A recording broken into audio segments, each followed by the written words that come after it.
హి ఓం నమ శివాయ్. ఓం నమ శివాయ్. ఓం శ్రీ భద్రకాళీ సమేత వీరభద్రస్వామిని నమో నమః. మాతృ పితృభ్యో నమః. ఆచార్య అతిథిభ్యో నమః. శ్రీమాత లలితా త్రిపుర సుందరయే నమో నమః.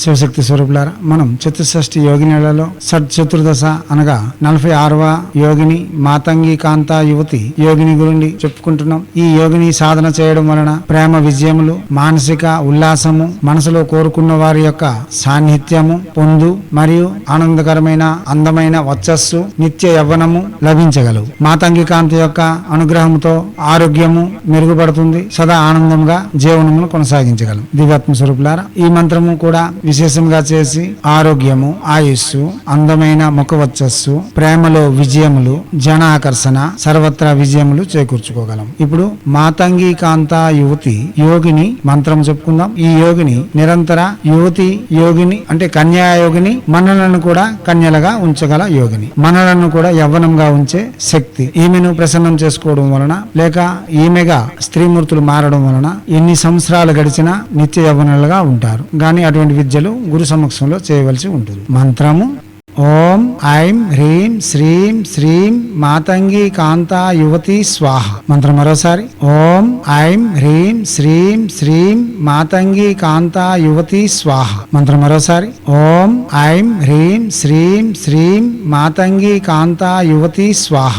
దివ్యాత్మ స్వరూపులారా, ఏ యోగిని ఉపాసన చేసినా వాచక జపమే చేయాలి. మానసిక ఉపాంశ జపం పనికిరాదు. ఎర్రని వస్త్రములు, తులసంజ మరిసంజ, కులదేవతారాధన ఇష్టదేవతారాధన పూర్తి చేసుకుని తులసంజ మరిసంజ కేవలం ఒక 108 చొప్పున జపం చేస్తూ రాత్రి 9 గంటల నుండి 1 గంటలోగా జపం చేయవలసి ఉంటుంది. సుష్ణాతులై ఉంటూ శుచి శుభ్రతలు పాటిస్తూ మద్యపానం, మాంసభక్షణ, పరస్త్రీ వ్యామోహం పూర్తిగా నిషేధించి జపం చేయవలసి ఉంటుంది. మనం ఇప్పుడు చెప్పుకునేవి చతుషష్ఠి యోగినులు కాబట్టి వీటి విధానాలన్నీ ఒకేలాగా ఉంటాయి. 16 రోజులు రోజుకి 16 మాలలు జపం చేసినా లేదా 22 రోజుల్లోగా 1,00,000 జపం పూర్తి చేసిన యోగిని యొక్క అనుగ్రహముతో సకలము పొందవచ్చు. మనం ముందు చెప్పేవి పొందవచ్చు.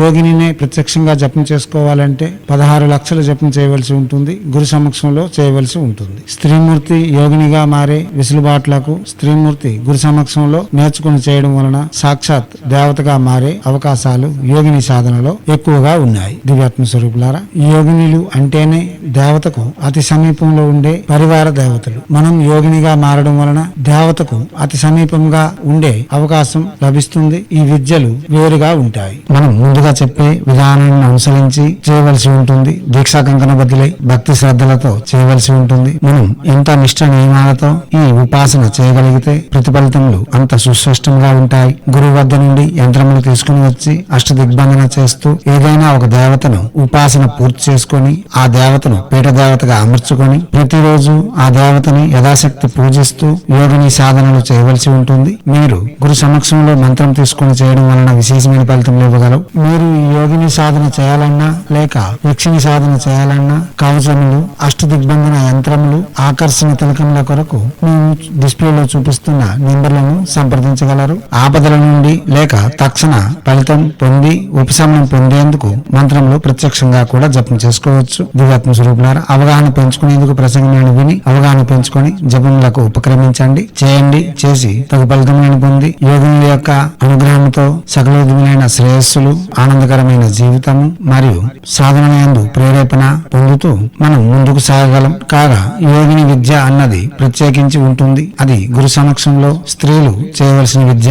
స్త్రీలు ప్రత్యక్షంగా యోగినిగా మారే ప్రక్రియలు వేరుగా ఉంటాయి. ఇప్పుడు మనం చెప్పేవన్నీ యోగినీల యొక్క అనుగ్రహం పొందేందుకు చెప్పబడుతున్నాయి. ఇవన్నీ చేసి మనం మన సాధనలో ముందుకు పోతూ మన మనస్కామ్యములను నెరవేర్చుకుంటూ ఆనందకరమైన జీవితం గడపాలని హైందవ సనాతన ధర్మ ఋషులు మనకు అందించిన విద్యలు వినియోగించుకోవడంలోను భారతీయ సంస్కృతి సాంప్రదాయాలు కాపాడడంలో ముందంజలో ఉంటూ మన ఆచారాలలో వస్తున్న మర్మ రహస్యాలను, విజ్ఞానమును ప్రపంచానికి వెలుగెత్తి చాటేందుకు మీ వంతుగా కృషి చేయాలని కోరుతూ ఎప్పుడూ మీ సేవలో రత్నశ్రీ హిందూ సేవా సమాజ్ ఆచార్య భీమసింగ్ రవికుమార్ ఆఫ్ నిఖిలానంద సాగర్ మహారాజ్.